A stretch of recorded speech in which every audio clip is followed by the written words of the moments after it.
Hola a todos. Bueno, domingo 11 de la mañana. Teníamos unas semanas de receso por las fiestas, pero aquí volvimos. Aquí estamos de nuevo con este programa y agradeciendo a todos los que se conectan domingo a domingo con estas historias que contar maravillosas. Hoy nos estamos saliendo un poco de lo habitual. Bueno, un programa distinto porque me pareció importante también por la sugerencia de uno de los escuchas de traer este tema tan interesante y que nos adolece, como lo dice la palabra, que es la adolescencia. Entonces, bueno, averigüé y gracias aquí, a esta comunidad de red de relaciones, pues tengo de invitada hoy a una persona muy especial porque además de ejercer su psiquiatría, es poeta. Así que me parece una combinación maravillosa, una mujer extraordinaria con quien tuve oportunidad de conversar en la semana y pues aquí la tenemos. Ana María, otra vez tenemos que voltear la cámara. Ahí estás. Qué bueno. Bueno, agradecida, estaba dando una breve introducción de este programa especial que tendremos contigo hoy, en lo que es lo habitual que he venido haciendo ya más de casi 2 años. Estamos ya con el programa, cumplimos justamente este mes 2 años de historias que contar al aire.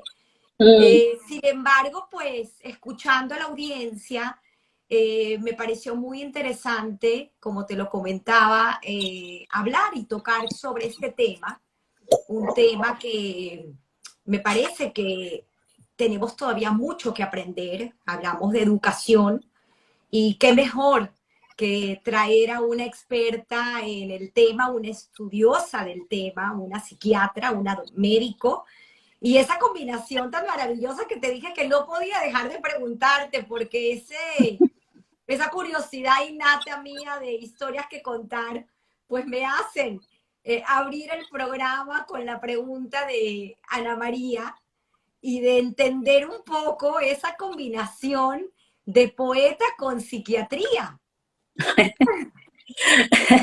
Bueno, bueno, muy agradecida, Tamara, primeramente, ¿no? Y bueno, a todos los que están agarrando esta parte del domingo para escucharnos, ¿no?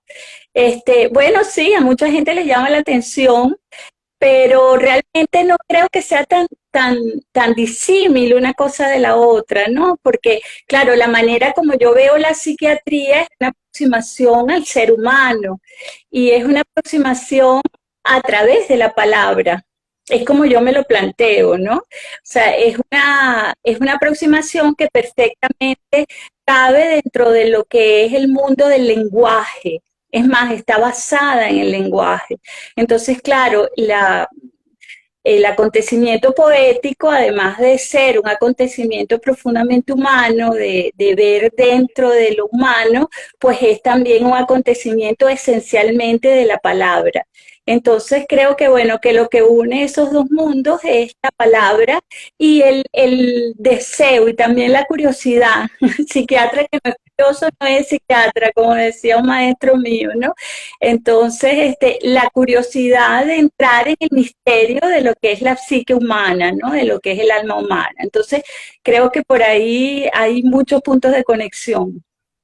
Maravillosa, Ana María, de verdad, excelente. He tenido la oportunidad, pues esta semana, de escuchar varias de tus entrevistas y tu approach, como bien lo dices, con el tema de la palabra hacia la poesía y la cantidad de publicaciones que has sacado del tema. Pero hoy en particular, la invitación que te hice, y agradezco públicamente a Rosita Veracha por habernos puesto en contacto, y la verdad que encantada de haber tenido la oportunidad de conversar contigo antes de tener el programa en vivo.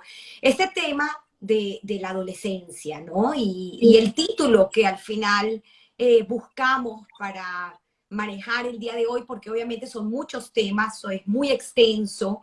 Llevarlo a una hora, hora y media de programa es complicado, pero tratamos de Así es. hacer pues una base, un índice para poder manejarlo de la mejor manera. Y también algo diferente que haremos el día de hoy, por favor, estoy dando las pautas para que la audiencia lo sepa, es que vamos a aceptar preguntas del público. Mm, Entonces, aunque no se respondan en el momento, voy haciendo nota. Hay un lugar en Instagram donde ustedes pueden escribir la pregunta y pues en algún momento será leída para que Ana María gustosamente pueda responder nuestras inquietudes.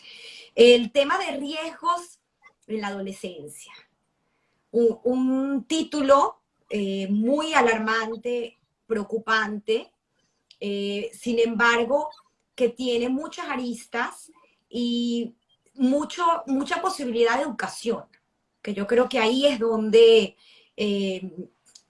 se halla la importancia de nosotros como padres, porque no tenemos un manual, no existe un mm. manual que nos eduque a ser padres, y pues ser padres y adolescentes, los que hemos pasado por ahí, sabemos lo complicado que es.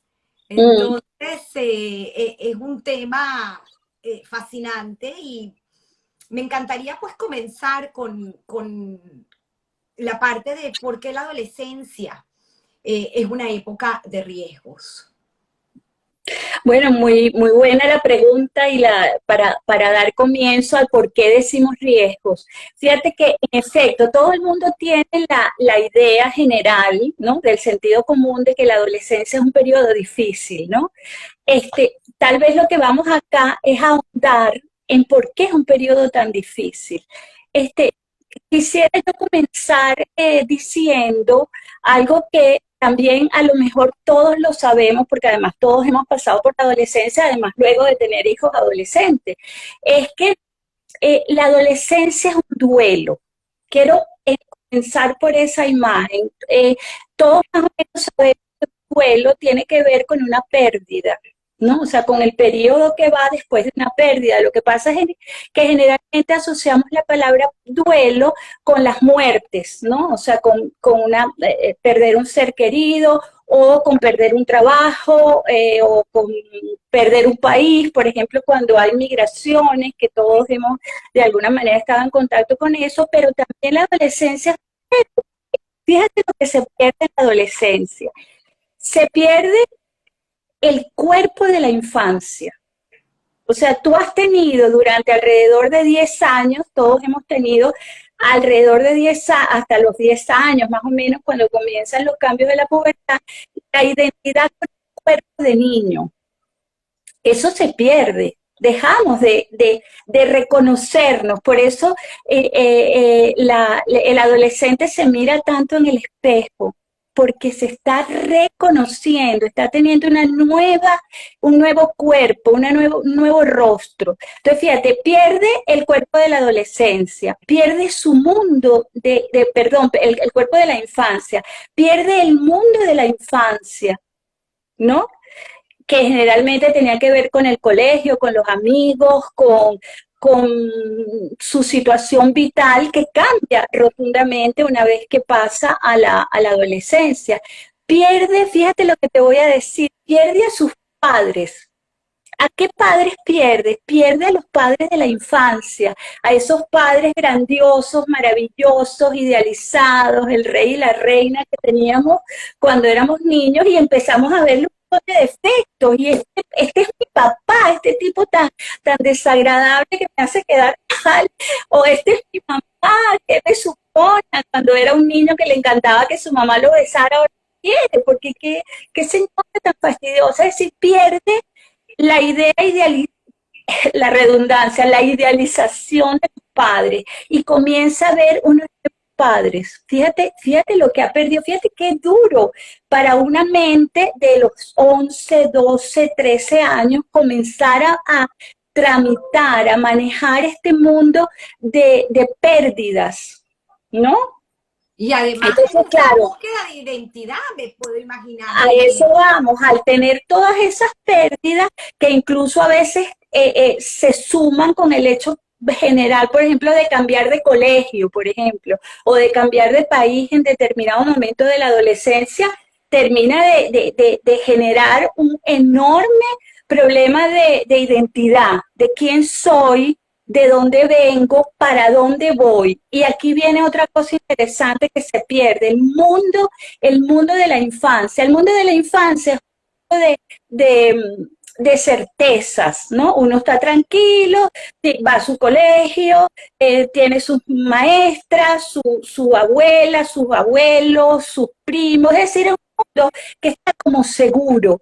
El mundo del adolescente ya no es seguro porque está entrando en el mundo del adulto y sobre todo en el mundo actual, es un mundo que se está desmoronando, en el sentido, no quiero ser alarmante ni apocalíptica, pero es un mundo, lo que tú un poco hablabas al comienzo, un mundo donde los valores que habían antes ya no hay.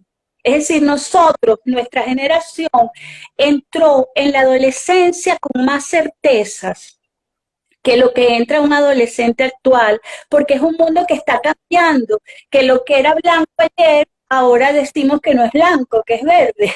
¿Me explico? O sea, es un mundo que está cambiando. Entonces, ya no solo es el cuerpo, los padres, el entorno familiar, sino que el mundo en sí, donde entra el adolescente a desplegar su identidad, es un mundo muy distinto a lo que él vio en su infancia, ¿no? Entonces, todo esto determina que la adolescencia es un duelo. Y entonces ante el duelo, los humanos reaccionamos para adaptarnos al duelo y para adaptarnos a la nueva situación. Ojo, porque no solo estamos perdiendo, sino que estamos preparándonos para tener nuevas cosas, ¿no? O sea, vamos a perder el cuerpo de la infancia, pero vamos a tener el cuerpo del adolescente, el cuerpo desarrollado de un adulto, vamos a tener experiencias nuevas, experiencias sexuales, por ejemplo, experiencias sociales distintas. Entonces vamos a tener como los tres grandes grupos de riesgos donde el adolescente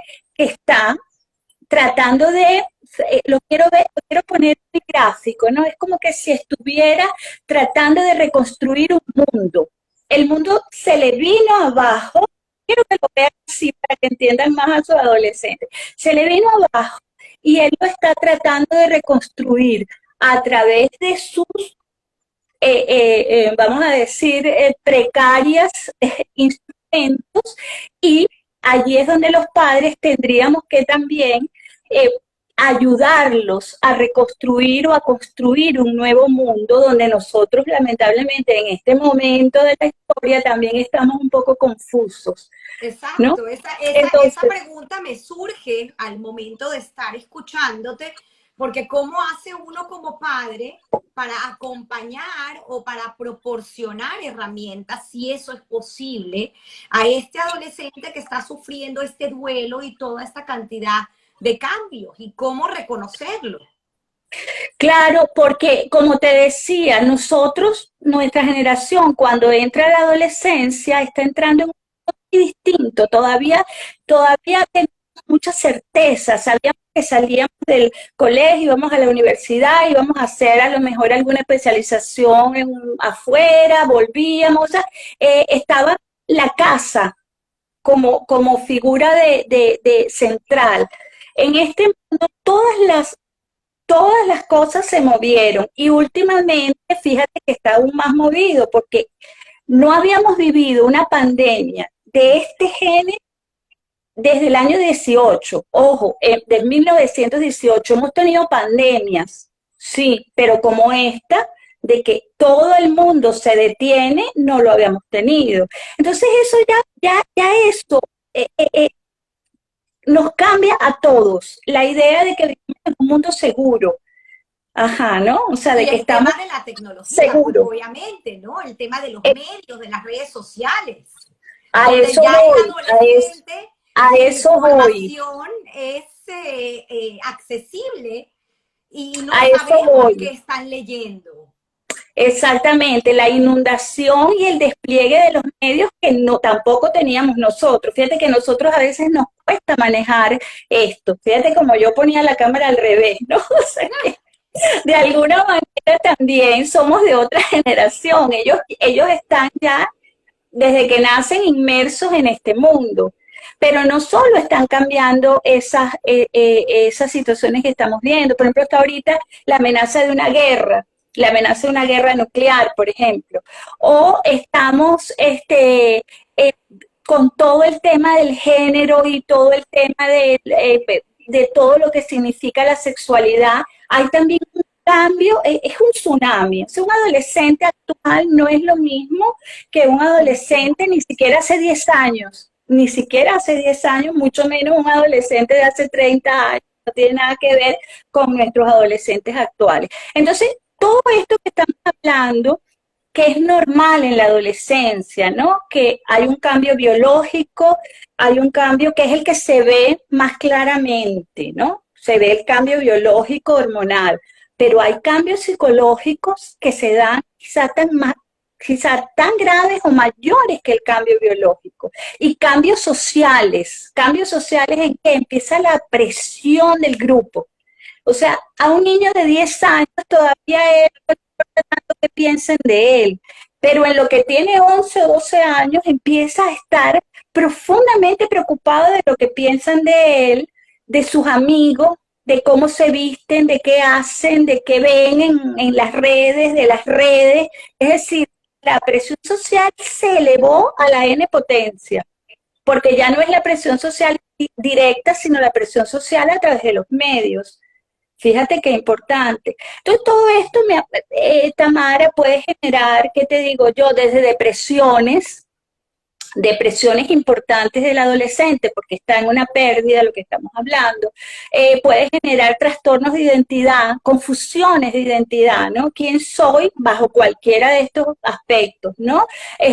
Van a estar sometidos a todo este entorno de sexualidad desbordada y a veces un poco mal entendida, van a estar expuestos al mundo del consumo de sustancias, desde el alcohol hasta las drogas duras. Eh, Todo eso mezclenlo y entonces ustedes entenderán que la tarea de los padres, no solo de los padres, de los colegios, la tarea de nosotros como formadores va a ser importantísima, ¿no?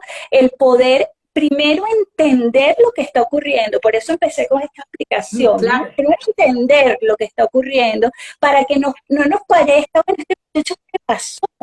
¿No?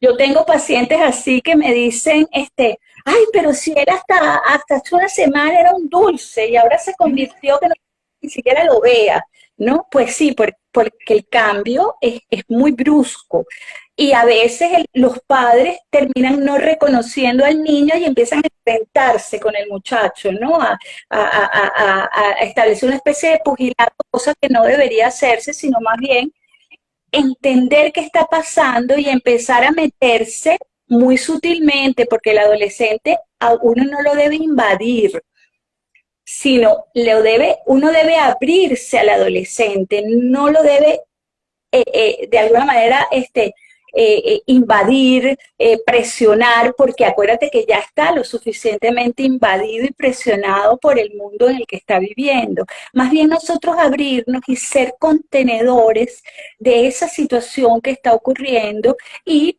tratar de transmitir en cada una de estas cosas que te he dicho, pues de alguna manera pautas, ¿no?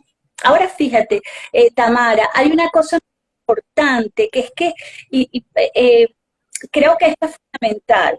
Ese niño que crece y aterriza en la adolescencia, viene con algo de la infancia, viene con lo que ha aprendido, viene con sus vivencias, viene con lo que los padres le han dado.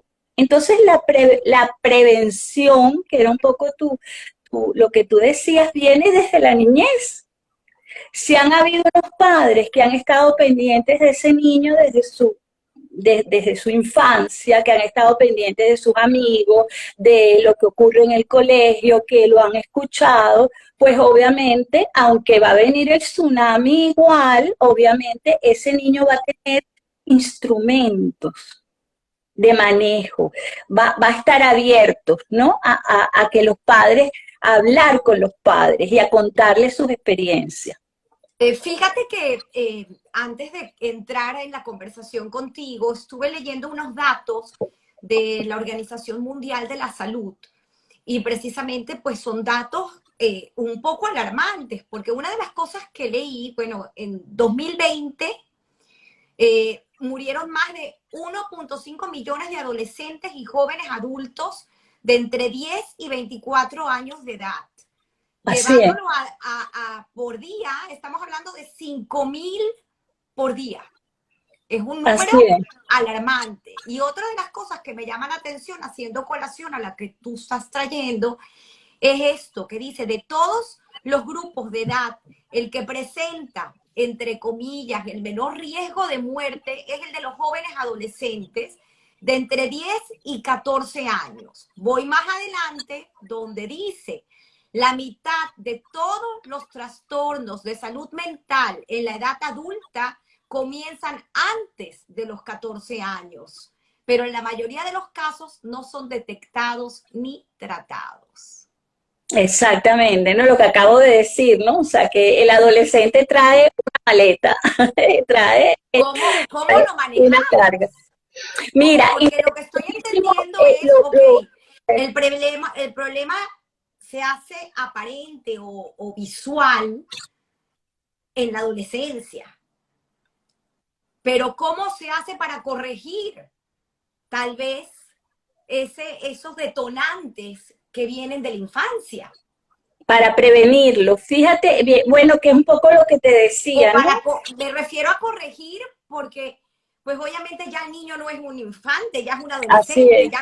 ya no puedo echar para atrás y decir, no, Mm. ahora lo voy a hacer mejor, no, ya está listo, ya el adolescente se formó, ¿qué hacemos? No es tan así. El A ver, adolescente es como una masa en ebullición, vamos a decirlo, porque si no nos paralizamos, ¿no?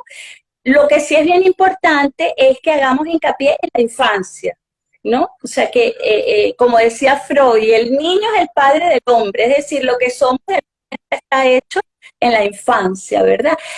Querías comentar lo que acabas de leer de esos datos que son realmente son alarmantes, ¿no? alarmantes. Pero quiero afinarlos aún más. Hasta los 24 años, de los 10 a los 24 años, ¿no? Que ya es el puber, el adolescente y el adolescente tardío, la primera causa de muerte son accidentes. Fíjate qué importante, ¿no? Accidentes que tienen que ver con accidentes de tránsito. Todos sabemos que de repente esto que estamos hablando es una defensa ante el duelo, es una defensa grandiosa, a mí no me va a pasar nada, yo puedo correr con altas velocidades, yo en una moto, en un carro, lo que sea, porque yo La soy inmortal. omnipotencia, ¿no? Lo que hablábamos. Exacto, la omnipotencia, soy inmortal. Bueno, esa es primera causa de muerte. Los accidentes por intoxicaciones con sustancias, por sobredosis de sustancias, también están dentro de los casos de adolescentes, de muertes por accidentes. La violencia también, la violencia entre los adolescentes. Pero peor aún, la segunda causa de muerte son los suicidios. O sea, y eso ocurre en todo el mundo y curiosamente ocurre muchísimo más en los países desarrollados. Los índices de suicidio de adolescentes son altísimos. Y mientras más nivel de vida, curiosamente, más altos los niveles Bueno, de hablábamos países suicidio. como Suecia, ¿no? Me comentabas. Exacto, los países nórdicos tienen elevadísimas tasas de suicidio. Entonces, fíjate, estamos ante una situación, por eso comencé diciendo duelo, ¿no? Hay un duelo y el muchacho adolescente todavía no es que está totalmente formado, está formándose con lo que traía. Entonces, sí podemos tener, no solo con lo que hicimos en la infancia, sino corregir, sí podemos Ok. de las aproximaciones, si estamos entendiendo qué está ocurriendo con el adolescente, podemos de alguna manera abrir de nuevo canales de comunicación con el adolescente. Y fíjate, una de las cosas importantísimas es no perder, que es una de las cosas que se pierde, no perder el contacto familiar como grupo que se asume como importante. ¿A qué me refiero? Fíjate que yo te comenté que los adolescentes pierden a los padres, ¿no? Pierden a los padres grandiosos, a la idealización de los padres, pero es que a veces los padres creemos que realmente son grandiosos Entonces se cierra el círculo, es decir, ¿qué es lo que te quiero transmitir? Que a veces los padres nos ponemos también omnipotentes y creemos que la verdad nuestra es la única verdad. Y que si así me educó mi abuela, pues así es que yo voy a educar a mis hijos. O sea, nos rigidizamos, ¿no? Nos ponemos rígidos, ¿no? Y Entonces, podemos agregar, Ana María, a esto el tema tabú, el tema de la familia perfecta. Esto bueno, no está pasando. por ahí va la cosa. Entonces, si el grupo familiar se queda también ellos en la infancia, de que ellos son un grupo perfecto, de que los padres son perfectos, de que hay una sola verdad, y lo que yo digo es, y obvio lo que está pasando en el mundo, obvio lo que le está pasando a mi hijo, es muy probable que el hijo va a irse a estos otros grupos de influencia donde lo van a estar esperando con los brazos abiertos, cosa que él siente que sus padres no lo están haciendo, sus padres se están cerrando. Usted es así, así y aquí no se permite otra cosa, ¿no? Entonces, allí es donde el padre tiene que bajarse del pedestal donde él mismo se ha puesto y decir, bueno, mira, no, ojo, ojo, no quiero decir que los padres en el adolescente no van a tener autoridad, todo lo contrario, pero va a ser una autoridad racional, una autoridad, vamos a decir que democrática, en el sentido de que no va a ser una tiranía, ¿no? No va a ser los monarcas, ¿no? Los reyes, pero sin perder la autoridad, el padre tiene que ubicarse en el entorno, tiene que hablar con el adolescente y verlo a los ojos, no lo puede ver desde arriba, no lo puede ver como que este muchachito es un loquito que yo lo voy a corregir porque yo nunca hice tal cosa, yo llegaba a casa a las 10 de la noche y él tiene que llegar a las 10 de la noche. Y a mí me hizo bien y a él le va a hacer bien. Hay que flexibilizarse, creo que eso es uno de los importantes para que el adolescente sienta que la casa también es un sitio de contención para él y no haga lo que normalmente hace, que es los grupos de referencia, que pueden haber muy buenos grupos de referencia como muy malos grupos de referencia, ¿no? Donde de alguna manera se propicien situaciones de riesgo en el adolescente, por ejemplo, ¿no? O sea, y los ¿Cómo? padres tienen que saberlo, los padres tienen que reconocer, ¿no? Que hay grupos y tienen que estar pendientes que hay grupos donde el niño indefectiblemente se va a poner en contacto otros muchachos o que consumen alcohol o que consumen drogas o que están teniendo experiencias sexuales o que cualquiera de las cosas que hemos dicho, ¿no? Entonces, esto lo tienen que reconocer los padres y tienen que abrir un canal de comunicación, no pueden negarlo, no puede decir aquí no está pasando nada, ¿no? Me surge la pregunta del padre autoritario y el padre amigo, esa línea tan fina de hasta dónde me vuelvo amigo de mis hijos o hasta dónde pongo límites. Es una línea difícil porque el padre autoritario, como estamos diciendo, es un padre rígido que más bien bloquea la comunicación, pero a veces los padres que dicen somos amigos de los hijos también pasan a la otra frontera, que es que pierden totalmente la autoridad. Es decir, pretenden, para que mi hija me cuente lo que hace ella con el novio, yo le cuento a ella todo lo que yo hago. Por ejemplo, si la señora está divorciada o tiene novios, yo le voy a contar mis experiencias sexuales. Eso es fatal, ¿no? O sea, eso, a ver, ser amigos de nuestros hijos lo tenemos que tomar con pinzas, ¿no? Porque tal vez nunca va a haber una real amistad. Fíjese lo que estoy diciendo, no va a haber una real amistad. ¿Por qué? Porque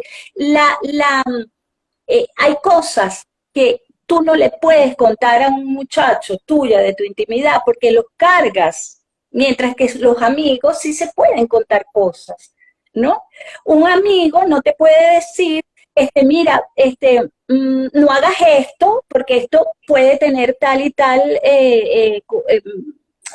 consecuencia, sino que el amigo a lo mejor te dice, yo te acompaño a que lo hagas. Entonces muchos padres caen en eso, ¿no? Entonces vamos a hacer las cosas, vamos a fumar los dos marihuana, tú entonces somos amigos.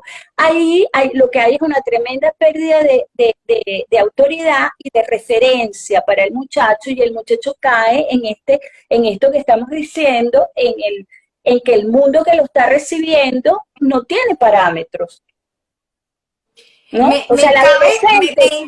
me entra otra vez otra pregunta y bueno, disculpa, pero hay mucha curiosidad, como lo dijimos al principio acerca del tema, acerca de esta sociedad adolescente, porque lo que hablábamos al comienzo del programa, esta Mm, sociedad que es distinta a hace unos años, este desarrollo y crecimiento exponencial de la tecnología que nos hace pues además en la calle, el mundo también ha cambiado y esa palabra de sociedad adolescente. Bueno, te la puse a propósito porque es un tema interesante. Fíjate, cuando yo te di los parámetros de la adolescencia, los podemos hacer un paralelismo con los parámetros de la sociedad actual occidental. Estoy hablando de nuestra sociedad occidental porque la oriental es otra cosa y bueno, no estamos allí. Pero nuestra sociedad occidental, fíjate que está más o menos como los adolescentes. Se perdieron referentes. Volvemos a lo mismo. Se perdió lo que se creía que era totalmente bueno, ahorita a lo mejor es totalmente malo. Lo que se creía que era blanco, ahora no es blanco, ahora es verde. Es decir, como sociedad perdimos referentes de identidad, no sabemos exactamente los límites entre lo que es bueno y lo que es malo, lo que hoy es bueno, mañana es malo. Eh, no quiero decir que este es el único momento de la historia en que eso ha ocurrido en muchos otros momentos de la historia, momentos críticos, momentos de decadencia social.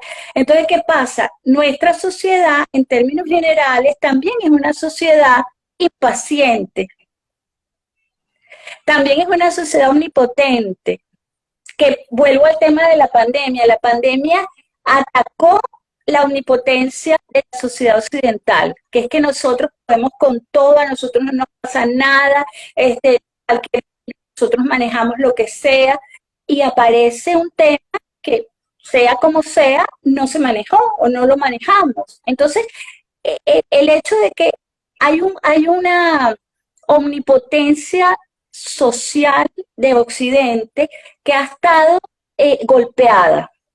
Y fíjate que meto lo de la guerra última, lo de la invasión de Rusia a Ucrania, porque también todos los parámetros de pensar, bueno, ya pasamos una Segunda Guerra Mundial, ya nadie invade ningún país, ya las guerras son tecnológicas, son guerras económicas, y resulta que ocurre una cosa muy similar a en los años 40, que es que un país, bueno, se mete en un país que decide que ese país es de él, que ese territorio es suyo. ¿Te das cuenta? O sea que lo que suponíamos que habíamos superado no se ha superado en el fondo. Entonces, ¿qué pasa? También es una sociedad donde se tambalean los valores, donde no sabemos exactamente quiénes somos, de qué lado estamos, es bueno o es malo, nos hacemos casi, Tamara, nos hacemos casi que las mismas preguntas de un adolescente, ¿no? Perdimos nuestra seguridad, ¿no? ¿Qué va a pasar con nosotros, no? Lo perdimos.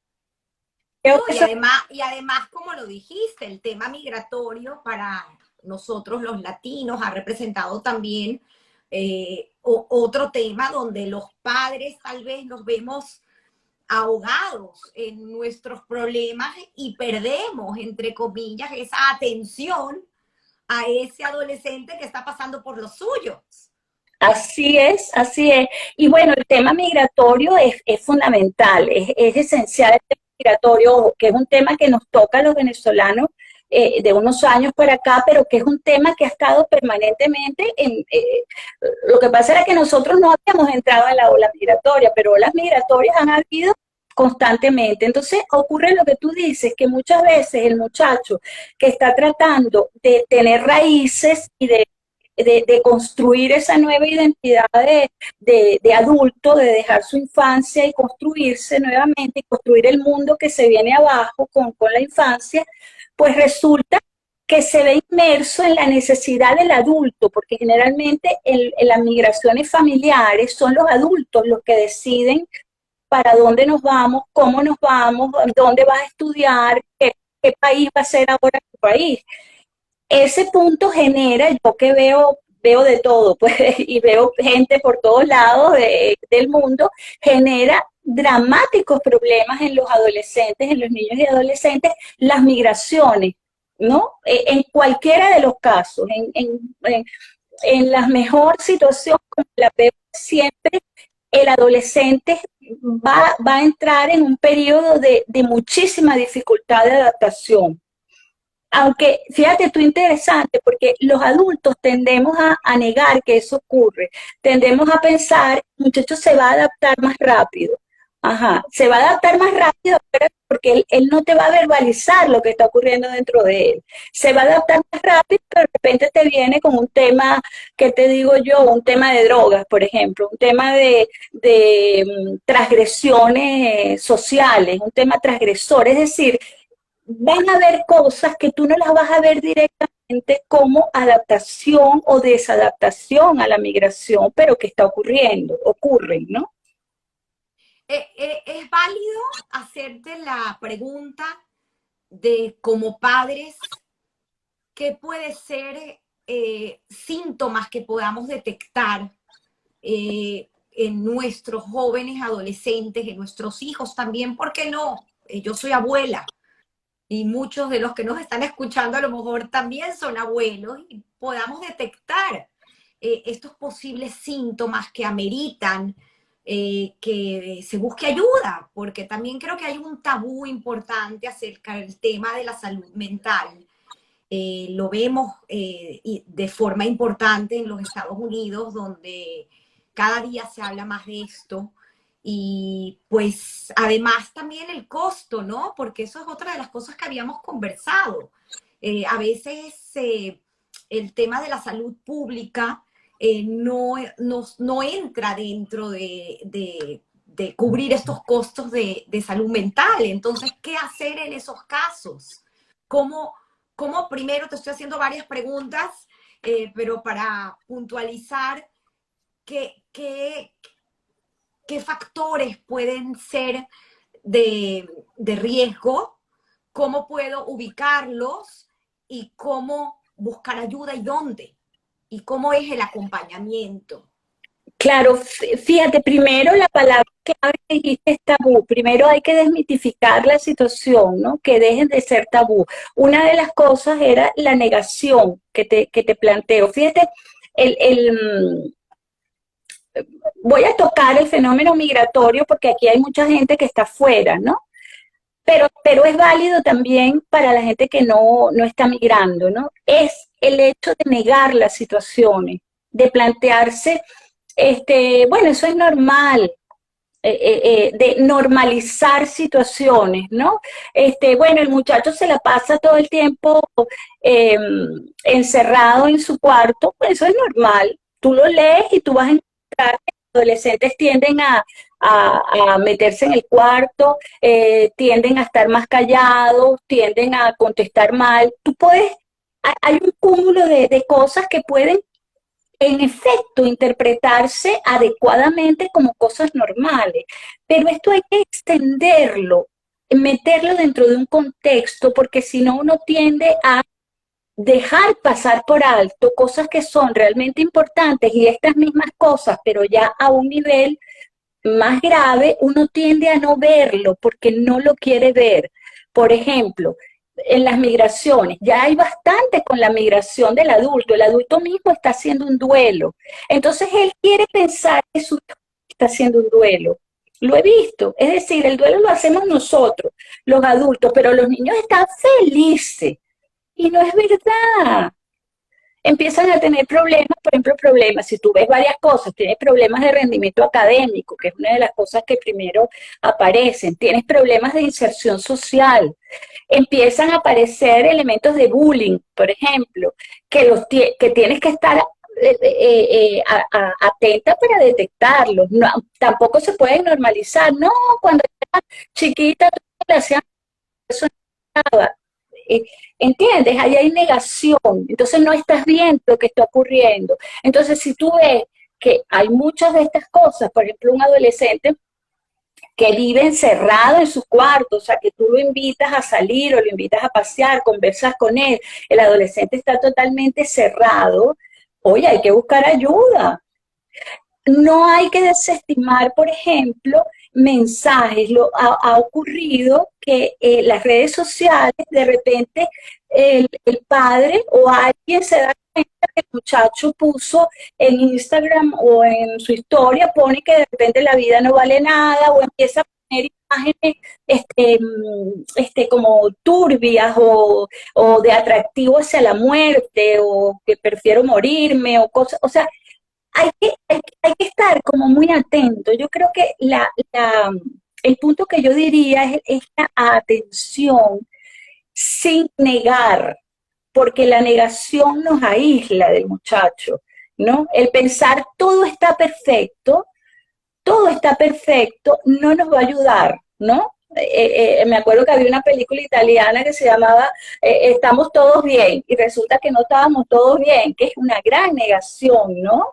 O la película esa famosísima, buenísima película, que además trata de la adolescencia, y se las recomiendo si no la han visto, y si la han visto, volverlas a ver, que es American Beauty, una película donde está esto, ¿no? Todo parece perfecto, las rosas, los jardines, y los muchachos están nadie se da cuenta. Estamos como muy metidos, los adultos, en nuestros propios duelos, en nuestras propias circunstancias. Pensamos que el muchacho, si lo llenamos de actividades, si lo llenamos de actividades, el muchacho está bien, ¿no? Está aprendiendo idiomas, te hace cuatro deportes, no sé, toca piano, hace de todo, está perfecto. Creo que el tema para comenzar es empezar a ver más al otro y menos a nosotros mismos y suponer que el muchacho está bien. Eso es, creo que es el riesgo de los padres ante un adolescente, ¿no? Suponer que de entrada el niño está bien y que todo lo que está ocurriendo es mal, ¿no? Me surge otra pregunta sobre este tema que estoy segura que muchos de los que están escuchando la han de tener.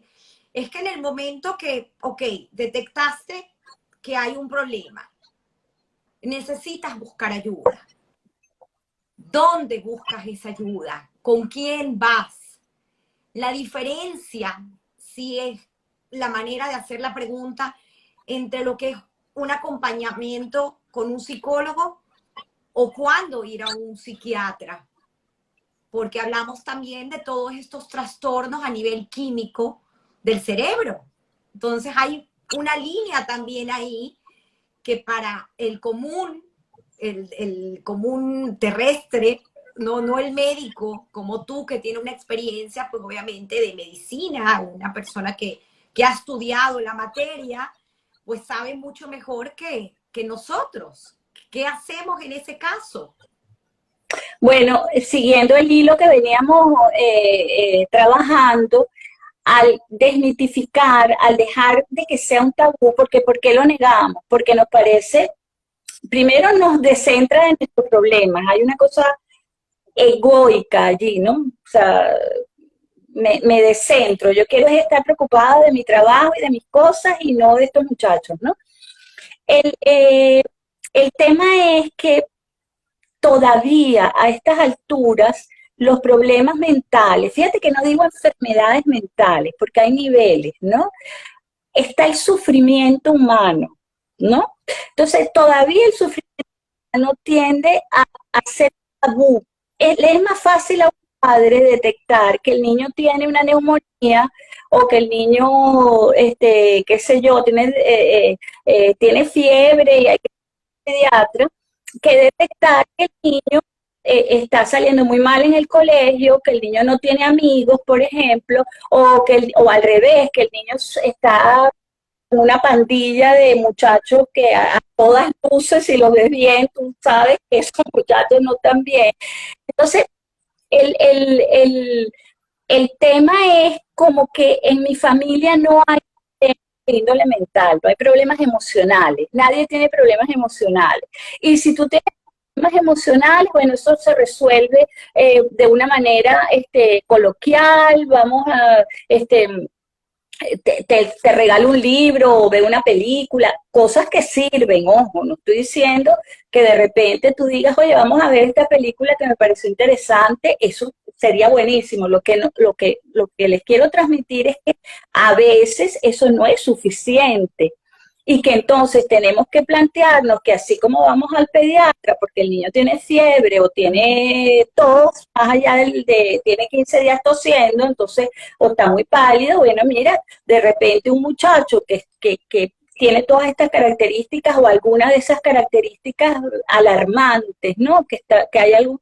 Bueno, mira, vamos a consultar. Fíjate, puede hacer niveles de consulta, ¿no?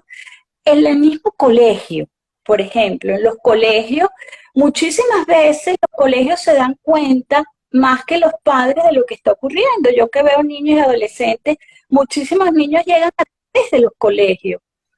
En este caso, la responsabilidad de los educadores es muy importante y en los colegios hay también orientadores. Entonces, fíjate, hay una primera fase que pudiera ser la detección, que te lo puede detectar cualquier profesional, además de que uno esté abierto a que algo está pasando, lo que yo te comentaba, ¿no? Estar alerta.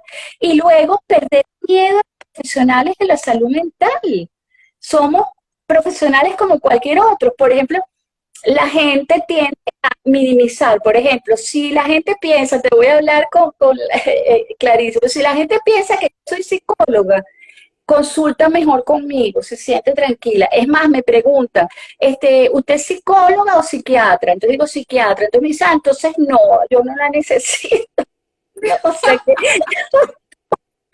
está todavía la idea de que el psiquiatra es el loquero, trata nada más psicóticos, a locos perdidos, exacto, a locos perdidos que no tienen nada que hacer. Entonces mi hijo no es loco.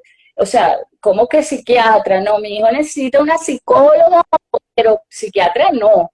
Entonces, yo creo que tanto una psicóloga adiestrada en tratamiento de niños y adolescentes como un psiquiatra adiestrado en el tratamiento de niños y adolescentes perfectamente puede ayudar y puede ser parte de la ayuda familiar. En el caso de que se necesite un tipo de evaluación más profunda o de tratamiento, bueno, si por ejemplo el profesional que lo está viendo es un psicólogo especialista, bueno, el psicólogo está perfectamente adiestrado de decirle, mira, yo lo voy a referir como psiquiatra juvenil que pudiera ser que tu hijo necesite un tipo de medicación. Hay que también desmitificar eso, ¿no? O sea, que si un niño tiene, ¿qué te digo yo? Neumonía, bueno, hay que ponerle un antibiótico. Y si un niño de repente se detecta que tiene un trastorno de atención o tiene una depresión, bueno, también hay que tratarlo. O sea, como que tenemos que romper el tabú, un poco desrigidizarnos, ¿ya?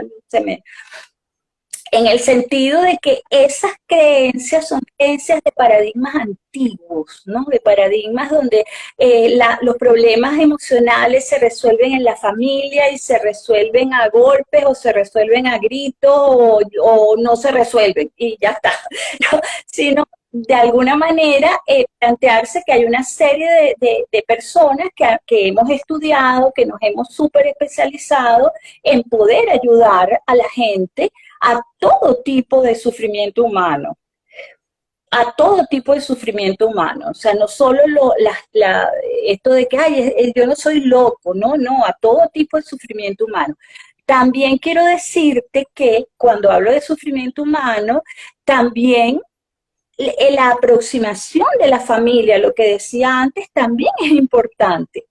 Aquí vamos al otro extremo, de familias que detectan el sufrimiento humano en el muchacho y dicen, no, yo no hablo con él, que hable la psiquiatra o que hable la psicóloga. Esa es otra actitud que yo la he visto también. Hay unos que niegan y dicen, no, yo no voy con un psiquiatra ni con un psicólogo, pero hay otros que al contrario dicen, yo no puedo hablar con mi hijo de la sexualidad, por ejemplo. Yo tengo que vaya y lo hable el psiquiatra. O si mi hijo está deprimido y está diciendo cosas raras y está, yo mejor ni hablo con él. Eso tampoco. O sea, no se excluyen las cosas, ¿no? Puedes buscar ayuda especializada, pero la primera ayuda es aproximarte a tu hijo o a tu nieto. Bueno que lo dijiste, porque a veces los abuelos pueden ver más que los padres. Exacto. Fíjate, tienen una visión panorámica muchísimo mejor. Entonces una abuela puede decir, mira, mi amor, yo creo que la niñita algo le está pasando porque no la veo bien y es válido, ¿no? O sea, ahí creo que la atención, el desmitificarse uno mismo, el plantearse que todos estamos pasando por momentos difíciles y que los muchachos necesitan ayuda, que uno necesita ayuda, creo que sería el primer paso para prevenir y agarrar estos riesgos, ¿no? De los que estamos hablando. Otra pregunta que me surge y es algo que también conversamos en la semana es acerca de precisamente cuando ya estamos en tratamiento con un psiquiatra y este adolescente está tomando medicación, ¿qué se hace en ese caso? Porque vuelvo y repito, ¿cómo es el acompañamiento del padre y que no sea este padre decir, no, pues el niño ya yo hice mi parte, ¿no? Ya el niño está tratado y ya yo no me involucro. ¿Qué pasa con estas medicinas que se tienen que en algún momento dar y recetar para, pues, me imagino, nivelar esas ausencias de químicos que hay en el cerebro? Bueno, fíjate que la pregunta es compleja, o la respuesta, más bien, la respuesta es compleja, ¿no? Porque fíjate, aparece de medicación, ¿no? O sea, el niño está tratado, el muchacho está tratado, yo no tengo más nada que hacer, eso es solamente lo químico, ¿no? Este, allí aparece de nuevo la idea de que estás fragmentando al muchacho, ¿no? Lo estás dividiendo, es decir, estás planteándote que los seres humanos o somos un receptáculo de neurotransmisores nada más y punto, yo lo arreglo, le pongo medicación que hay que ponérsela en el caso de, y ya está, se acabó. Y resulta que no, porque nosotros somos una unidad biológica, psicológica y social. Entonces, el niño puede estar recibiendo tratamiento farmacológico, sigue teniendo problemas emocionales de los cuales tú puedes atajarlo, hablarle, comunicarle y también desde el punto de vista social ayudarlo, desde el punto de vista de sus grupos, de amigos, de lo que se hace en el entorno social. Una cosa muy interesante que yo te decía es lo siguiente, que muchas veces hay psiquiatras o por el medio en que están o el entorno, el contexto que los envuelve, que medican con antidepresivos y te mandan a venir dentro de un mes o dentro de 2 meses para ver cómo está funcionando y punto. Allí el psiquiatra en este caso estaría actuando un poco como te estoy diciendo que actuaría un padre, que es dividiendo al ser humano y diciendo, yo le eché aquí este neurotransmisor y ya se arregló el problema. Y no, en ese caso, si el psiquiatra no estuviese capacitado para hacer psicoterapia, que no todos lo están, ni tienen por qué estarlo, hay unos que están especializados solamente en temas biológicos, farmacológicos, si el psiquiatra no puede atajarlo desde el punto de vista psicoterapéutico, bueno, entonces que lo refiera a otra persona que sí lo haga y él le controla la medicación.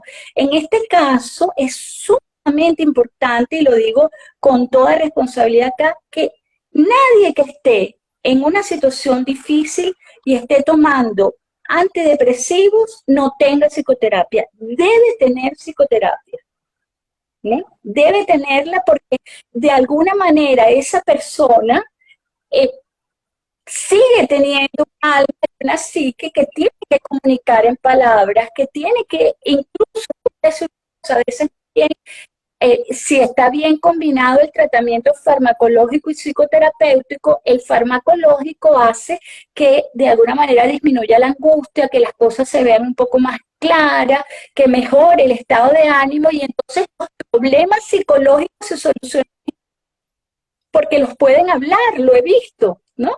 Mientras que si tú tienes, te mejora la parte, te da más fuerza, te saca un poco del achante depresivo y tal, pero tú no modificas o tú no hablas la ideación, entras incluso en problemas de riesgo.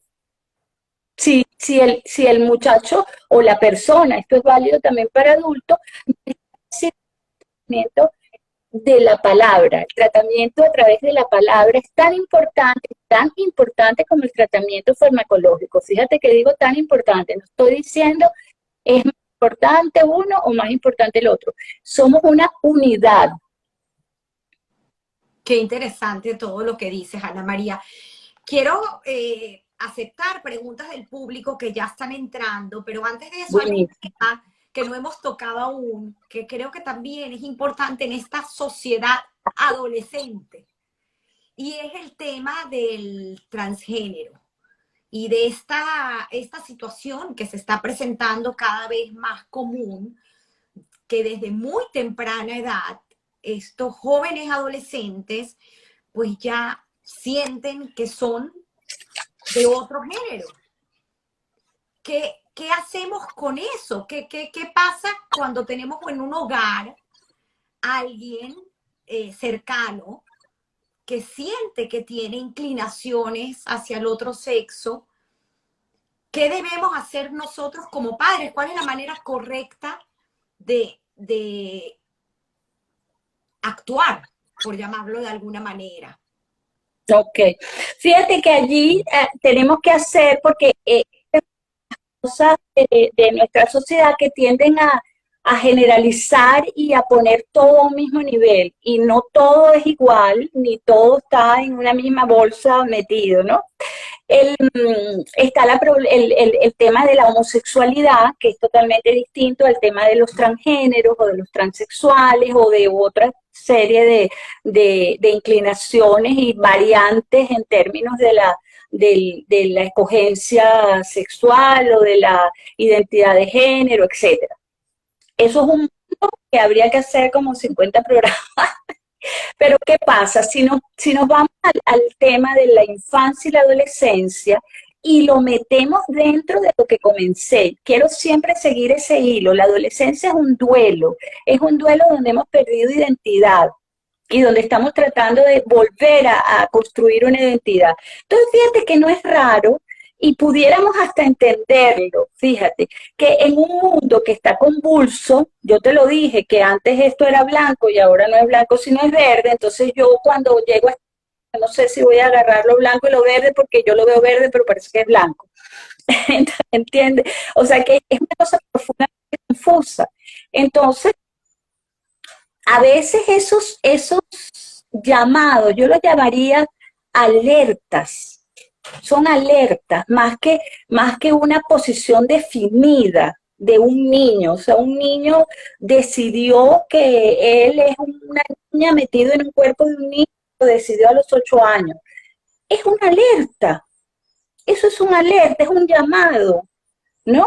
O yo quiero ser varón, o yo quiero... Habría que ver qué es lo que quiere. Ahí aparece otra vez el tema de la palabra y el tema del lenguaje, que a veces, aquí te doy otro dato, los seres humanos somos seres del lenguaje. ¿Qué quiere decir eso? Que decimos, quiero que escuchen todo esto, decimos con las palabras mucho más de lo que creemos decir y mucho más de lo que el otro cree escuchar.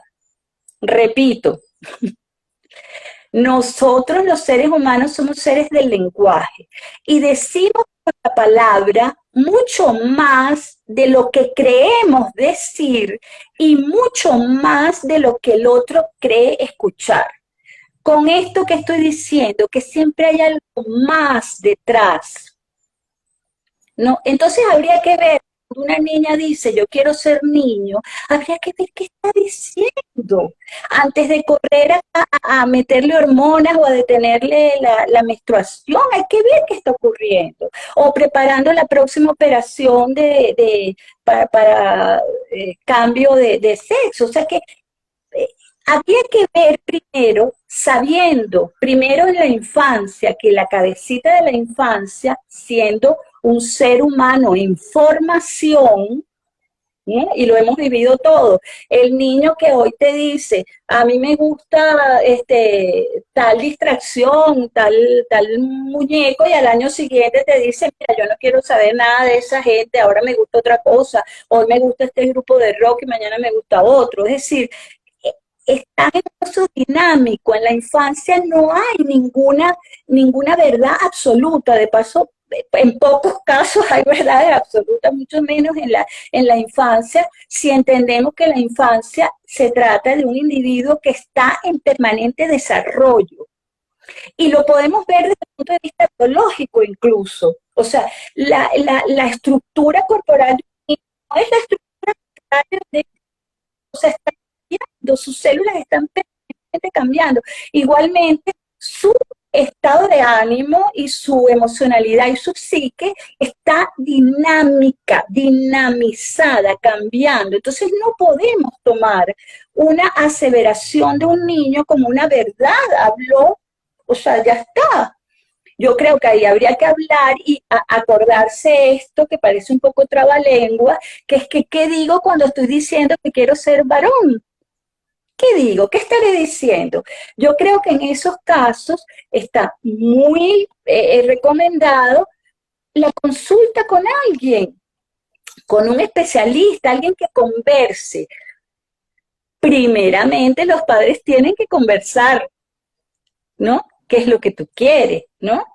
Porque a veces hay muchas confusiones. De repente te dice un niño, por ejemplo, yo quiero ser niña y lo que quiere es de repente jugar con muñecas o tener algún tipo de actividad de niña, y eso no significa que tenga una conducta homosexual o no significa que quiera cambiarse de género, de O sexo. tal vez el role model, ¿no? Parecerse a papá o parecerse a mamá en el lado Que del también niño. lo hablábamos, ¿no? Exacto, o sea, que de repente cuál de los dos, de las dos figuras está más cerca de mí y cuál es la figura. Hay muchas cosas, por ejemplo, para dar ejemplos de una pareja que tiene de repente puras niñas, y entonces una de las niñas detecta, porque los niños detectan todo, detectan que hace falta un varón, hace falta, o entre comillas, para la pareja. A lo mejor la pareja quería tener un hijo varón,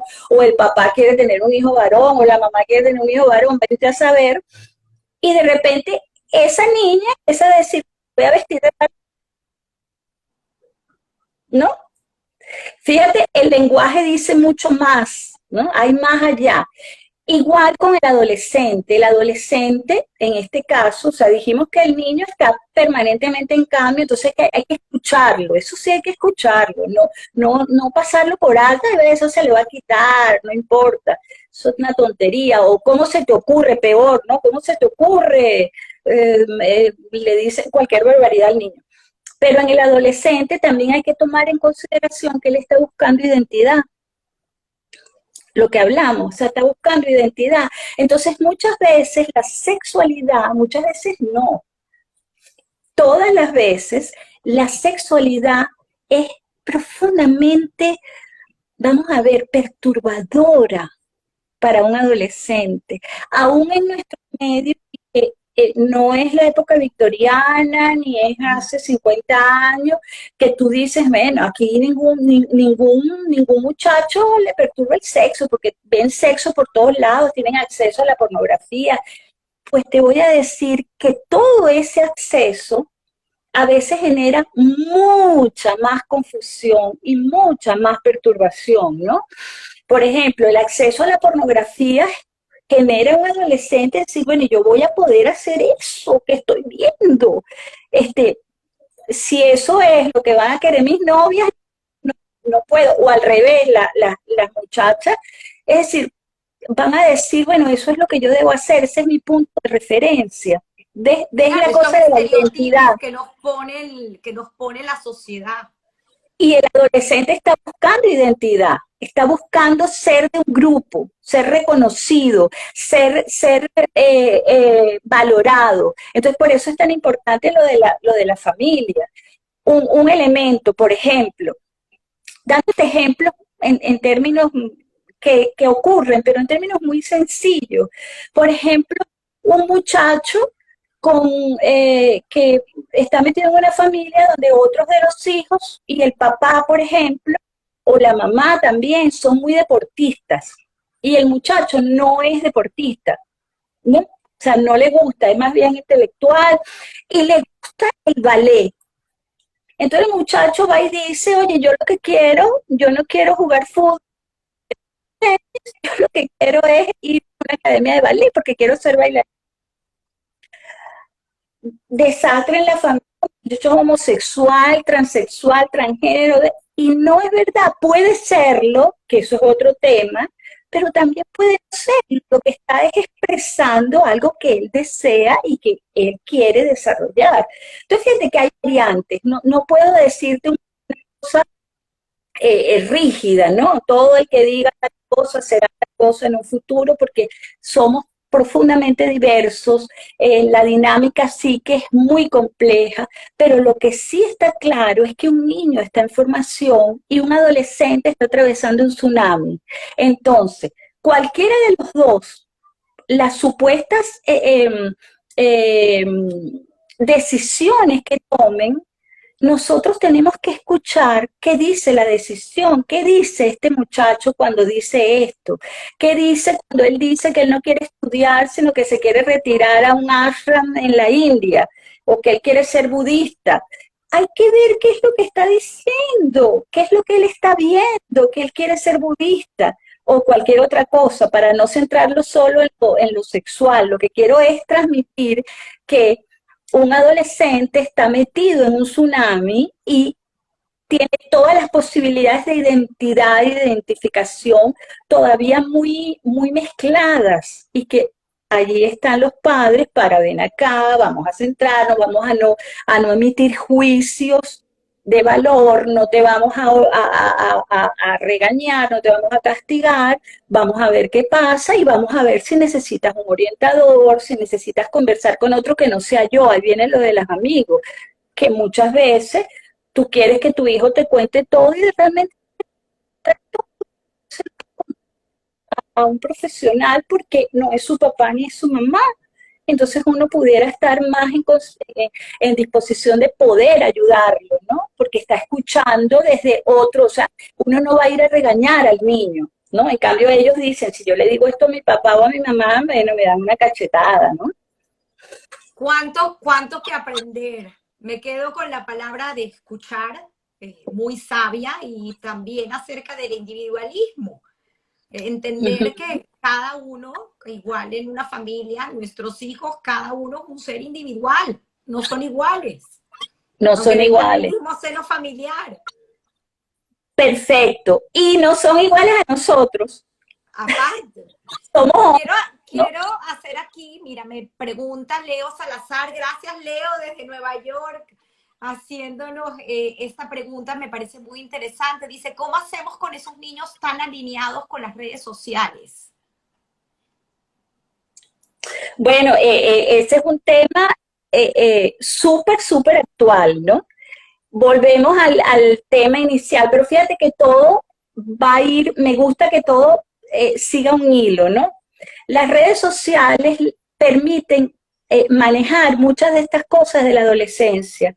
Por ejemplo, las angustias sociales, ¿no? Las angustias del contacto social inmediato, las redes sociales las disminuyen, porque yo me tomo un selfie, me pongo en Instagram, digo que soy feliz, que soy desgraciada, o lo que sea, pero hay una distancia. O sea, Perdón que no te hay interrumpa, ese mundo hacia afuera en vez de ser ese mundo hacia adentro. exactamente, pero está protegido porque no tiene la inmediatez del otro, ¿no? Está protegido entre comillas, ¿no? La situación aquella de el encierro, no se encierran dentro de sí mismos, pero se encierran dentro de la pantalla.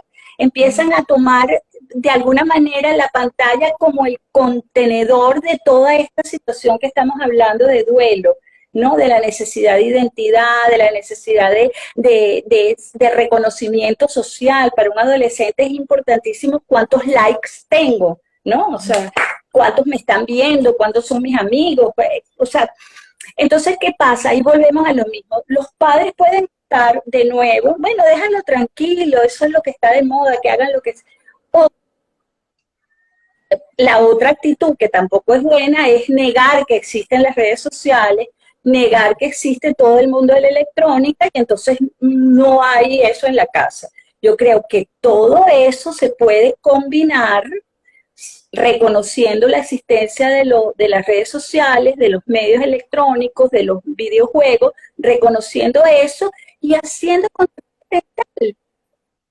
un control parental eh, razonable, en el sentido de que no vas a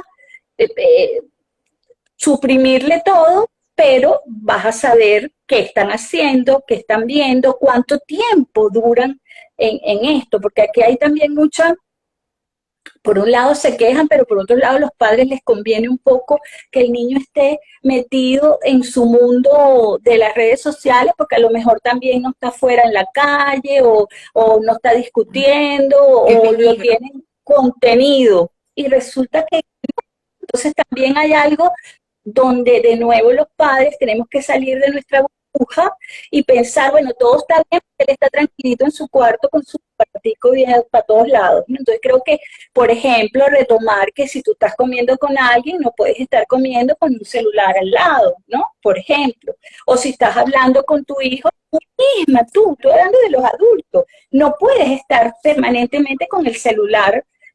Ajá, sí, dime, ajá, Bueno, el tema le del estás ejemplo. exactamente, exactamente, ¿no? Y de nuevo la idea de que hay una barrera entre el padre y el hijo y luego entonces tú no sabes qué hijo tienes en la casa, pierdes la noción de a quién tienes en la casa, ¿no? Wow. Por aquí me pregunta Rosita, aparte de decir, bueno, la mejor recomendación en definitiva. Dice, muy importante el tema de cuando una de esas personas medicadas se siente mejor y deja las pastillas por su cuenta. Bueno, ese es un tema que tiene que ver de nuevo con el tabú, ¿no? Si un médico te dice a ti, tú tienes que tomarte un antibiótico por 2 semanas, la mayoría de las personas, no digo que haya una más que otra que transgreda y también diga, no, omnipotente, ya se me quitó la infección, pero tú te tomas los 14 días. Mientras que tienes que pensar por el mismo tabú de la enfermedad mental que tú estás tomando una cosa que es muy frecuente, que tú tomas, que la persona toma un antidepresivo o un ansiolítico y lo toma escondido, no se lo dice a nadie, no le digas que tú tomas antidepresivos, qué horror. Es como una especie de cosa clandestina, es una cosa, o sea, a todo el mundo tú le dices, no, yo no alcohol porque estoy tomando un antibiótico, ¿no? Pero a nadie le dices, mira, me tengo que controlar porque estoy tomando un antidepresivo, porque les da pena, porque piensan que es un pecado tomar un antidepresivo. Entonces, quieren dejar de tomarlo lo más pronto posible, ¿no? Por la idea también de que son drogas. Drogas en el sentido coloquial de la palabra, que la gente piensa que droga es algo que genera adicción. Desde el punto de vista farmacológico, droga es todo, todos son drogas, ¿no? En el sentido de lo artificialmente hecho, ¿no? O sea, con medicamentos. Cualquier medicamento es una droga. Pero ¿qué pasa? La gente piensa que en especial los medicamentos que mandamos los psiquiatras generan adicción. Y eso es mentira también. ¿bien? De la cual, ojo, muchas veces, y aquí hay que hacer autocrítica, los psiquiatras tenemos la responsabilidad de informar, de decir, de hablar también. Y a veces incluso el abuso de los medicamentos psiquiátricos lo genera el mismo psiquiatra, por aquello que está hablando de que tienes tal cosa, tómate el antidepresivo, puedes estar 5 años tomando y a lo mejor no te controlas, no te dice más nada. Entonces tú quedas como, bueno, sí, lo tengo que tomar, o mejor no lo tomo más porque ya me siento bien. Entonces, fíjate que en todo esto está, uno, el tabú de la enfermedad mental, dos, la idea de que cualquier medicamento psiquiátrico es una droga espantosa que lo va a volver a uno loco, lo va a volver adicto, le va a fundir el cerebro, etcétera. Y la idea de que si tú mejoras, ya no tienes que seguir tomándolo, y eso el psiquiatra, el médico, tiene que explicar por qué. ¿No? Sí. Tienes que explicar por qué, porque tú como paciente no sabes por qué. Es más, tú quedas a expensas del internet, de ir a internet a ver qué es lo que es que me mandaron. El psiquiatra tiene que explicarle perfectamente a la persona qué le está mandando, para qué se lo manda, cómo funciona, por qué no da adicción y cómo se retira. Cuándo voy a retirarlo lo decide el médico, no tú por esto, por esto, por esto. Qué No sé interesante. si te contesté, Rosita. Espero que sí, porque para mí estuvo muy claro. Rita, Israel también nos hace aquí otra pregunta. Dice, ¿cómo hacer con la migración de los nietos a las universidades, donde la comunicación digital es imperativa? Nietos son los que deciden si nos atienden o no, si nos leen o no. Bueno, también con los padres, no solo con los nietos, eso pasa también con los padres. Bueno, ahí está en el uso de que, fíjate, la comunicación esta virtual tiene sus partes buenas y sus partes, sus pros y sus contras, como todo. No es esencialmente buena ni esencialmente mala, es esencialmente buena porque comunica. En efecto, es mejor poderte ver, pero también te puedes esconder, puedes no, te dice, o sea, decido si contesto o no. Mira, en este caso, de nuevo, tenemos que desrigidizar.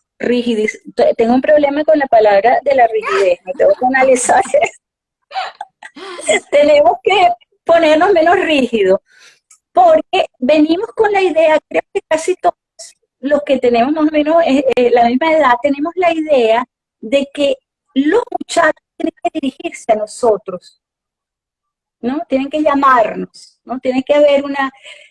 Ojo, con los cambios de paradigma, nosotros también nos tenemos que mover. Volvemos a lo mismo, ¿no? Entonces, de repente, puede sonar como fastidiosa la abuela o el papá, la mamá, pero escríbele, respetas el tiempo de que si es verdad, de repente no te puede atender o está con sus amigos, tú respetas eso, que ese nieto o ese hijo sepa por allá, por donde está, que tú le escribiste y le deseaste un bello día y que estoy aquí para cualquier cosa, cómo te fue, le mandas una foto, le mandas una canción, le mandas un video, o sea, estás haciendo uso proactivo de las redes sociales y te estás comunicando, te estás diciendo, muchacho, que tú estás pendiente, o sea, tú te mueves, no te quedes diciendo,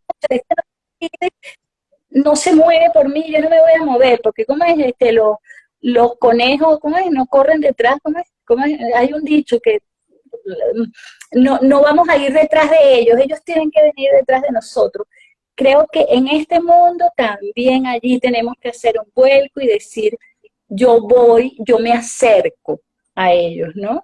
Y tengo cómo, ¿no?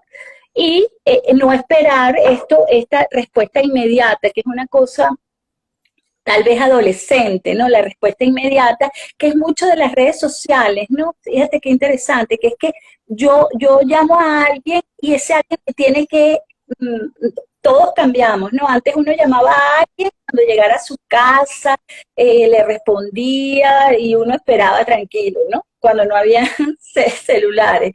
Ahora todo es inmediato, entonces da la idea de inmediatez, de omnipotencia. Si yo te llamo, tú me tienes que contestar ya. Y eso no es verdad. Entonces, creo que hay que tomar todas esas cosas en consideración para manejar esas distancias con los hijos, ¿no?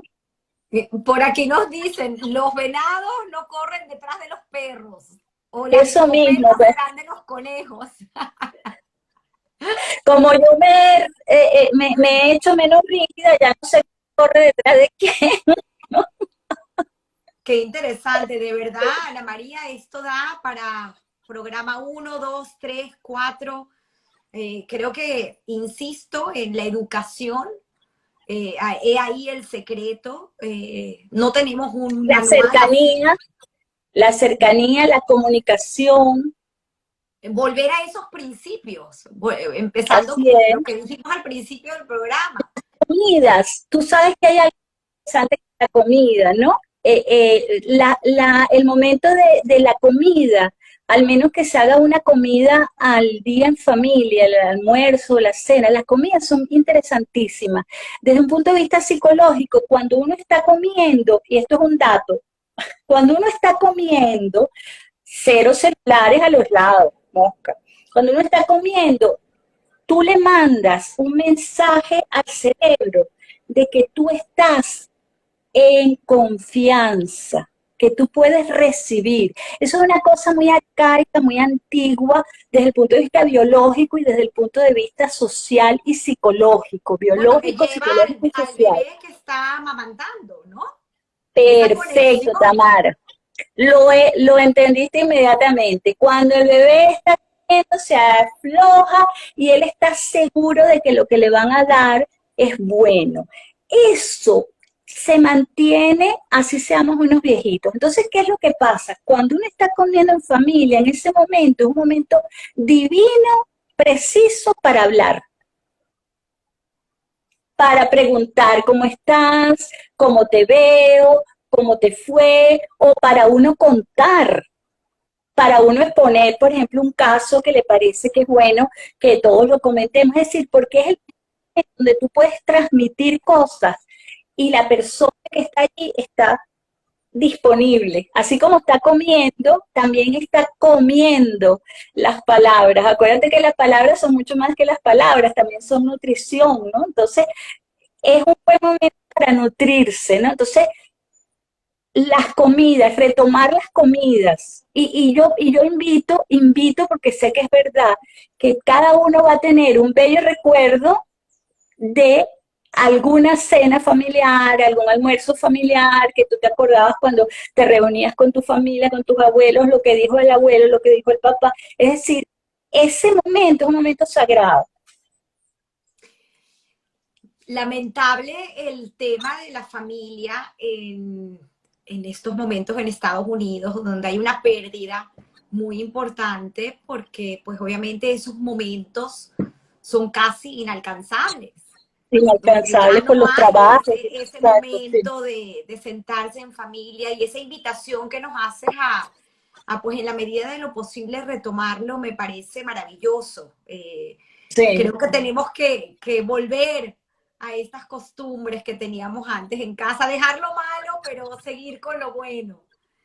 Así que, No, Ana y con María, lo bueno, fíjate, y lo bueno, modernizado, en el sentido de que reunirse a comer y poder hablar dentro de la comida de estas cosas que están pasando. O sea, poder tocar total. temas que a lo mejor antes no se podían tocar, como la sexualidad o las drogas, y estamos hablando, oye, con fulano que hizo cosas, o fulanita, es decir, es un perfecto momento para tocar las cosas álgidas de que pueden estar afectando a los muchachos, ¿no? Te invito a que hagas el cierre del programa con tus recomendaciones, como ya lo has venido haciendo, y con el tema de sumarizar un poco lo que hemos hablado para que pues a los escuchas, porque no solamente la gente que se ha conectado en vivo, sino también este programa va a quedar para personas que lo quieran escuchar después. Y me parece muy importante ese cierre, para entender entonces este joven, este adolescente que adolece, como bien lo dice la palabra, ¿no? No palabras. De todos estos cambios, y nosotros como padres, como abuelos, poder entonces detectar posibles problemas que pudiesen tener y cómo pues darles las herramientas para Mm. crear en esos jóvenes pues el futuro de nuestra sociedad. Como siempre digo, ¿no? La familia es tan importante porque somos la base de la sociedad. Bueno, creo que comenzar pensando que toda la adolescencia es un periodo de crisis, toda adolescencia es un periodo de crisis que se presenta de diversa manera, pero es un periodo de crisis y al ser de crisis hay riesgos, ¿no? Y se puede salir bien de la adolescencia, como se puede salir muy mal, y a veces no se sale, porque a veces hay gente que se queda adolescente toda la vida, ¿no? Entonces, entonces el planteamiento, como lo habíamos tratado de exponer, es que la familia sea realmente un contenedor del adolescente, que le dé contención emocional, que le dé contención social. Eh, Contención social tiene mucha, quizás fue lo menos que hablamos, pero tiene mucho que ver con compartir sociales, con poder compartir cine, con poder compartir obras de teatro y comentarlo, es decir, con poder tener vida de comunidad también, ¿no? O sea, como que no estamos encerrados en uno mismo, con poder detectar hasta dónde una particularidad del adolescente ya me está haciendo ruido porque estás yendo mal en el colegio, es decir, tratar de negar, creo que el punto es no tratar de negar el hecho de que la adolescencia es un duelo, es una pérdida, que está el niño metido en una cosa tremendamente difícil que nos va a remover a nosotros mismos nuestros procesos internos de adolescencia y que es un buen momento incluso para nosotros crecer. Fíjate que eso me faltaba decir, la adolescencia de nuestros hijos también es un momento precioso si lo sabemos utilizar para nosotros también crecer, ¿no? Y, y, y, y de alguna manera transformar ese momento de crisis en un momento de crecimiento personal, en un momento de expansión de la conciencia, donde el muchacho salga favorecido, es decir, que a pesar de que dejó la infancia, no se sienta que sale con fallas, o sea, perdí y ya no tengo más, sino que perdí cosas, pero adquirí cosas. Tenemos que, dentro de nuestro pequeño mundo que es la familia, pero que a la vez familia, familia, familia hacen el gran mundo, dentro de ese pequeño mundo generar un entorno lo más acogedor posible a un muchacho que está buscando identidad, que está buscando contención y que está buscando al fin y al cabo lo que buscamos todos, que es afecto. Qué bonito. Esa oruga que se convierte en mariposa. Qué Así es. bonito, qué bonito. Mm. Gracias, Ana María, de verdad. A ti, eh, a todos. una delicia conversar contigo, muy aleccionador, con muchísimas preguntas más que tengo. Espero poder volver a hacer otro programa contigo si la audiencia lo pide. A la Y orden, bueno, como como no. siempre digo, todos tenemos una historia que contar. Tú tuviste hoy parte de la tuya. Gracias, Ana María, nuevamente. Y estará este programa disponible en Spotify y en Apple Podcast en audio y en YouTube, en la plataforma de YouTube en video, así como en Instagram. Gracias a todos. Por aquí te leo algunos de Bueno, los gracias a ti. comentarios. Eti Kaiser, gracias de verdad siempre. Dice, excelente intercambio de las diferentes facetas, tanto del adolescente como de la familia y los diferentes abordajes de afrontarlos adecuadamente. Lilian Rotter dice, excelente charla, fabulosa Ana María, abrazos. El hilo de Caro, gracias, excelente entrevista. Anaí Perazau, gracias, que estuvo muy activa. Frida Azrak, muy necesario otros programas, ¿ves? Por aquí ya están pidiendo parte 2. Dice Lilian Rotter nuevamente, tremenda profesional y sumamente agradable. Mil gracias, Rita Israel, quien hizo la pregunta de los nietos. Mil gracias por esta entrevista, capítulo 1. Esteban Rawick, muchas gracias. Saludos desde Escocia. Gracias, ¡Wow! Esteban, por ¡Qué bello! conectarte. Dice Mm. Ana Hueso, excelente live, muchas gracias por motivarnos a reflexionar. Sulamita Leching, muy interesante lo que dijo Ana María Hurtado, que haya otro programa, por favor. Bueno, por aquí tienes tus fans, así que gracias por acompañarnos en este live. Eh, por aquí había algo muy interesante que dijeron arriba, estoy tratando de buscarlo, a ver si consigo este comentario. Aquí dice Márquez 1954. Nuestros padres dieron amor todo el tiempo, a compuesto en comprensión, aceptación y daban lo mejor de ellos. ¡Qué Es cierto. excelente! Buenísimo. Es verdad, con lo que terminé, afecto, hay que dar, ¿no? Ajá. Y dice Mama Lloral, igual en la pandemia deberíamos contener otra vez la palabra contención como padres cuando nosotros mismos no sabíamos cómo actuar. De verdad, gracias a todos por sus comentarios. Gracias, Ana María. Un Bueno, súper muchísimas abrazo. gracias a todos. Un Gracias. feliz domingo.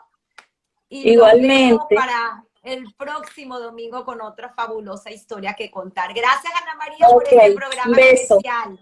Bye, bye. Gracias, gracias a ti. Gracias.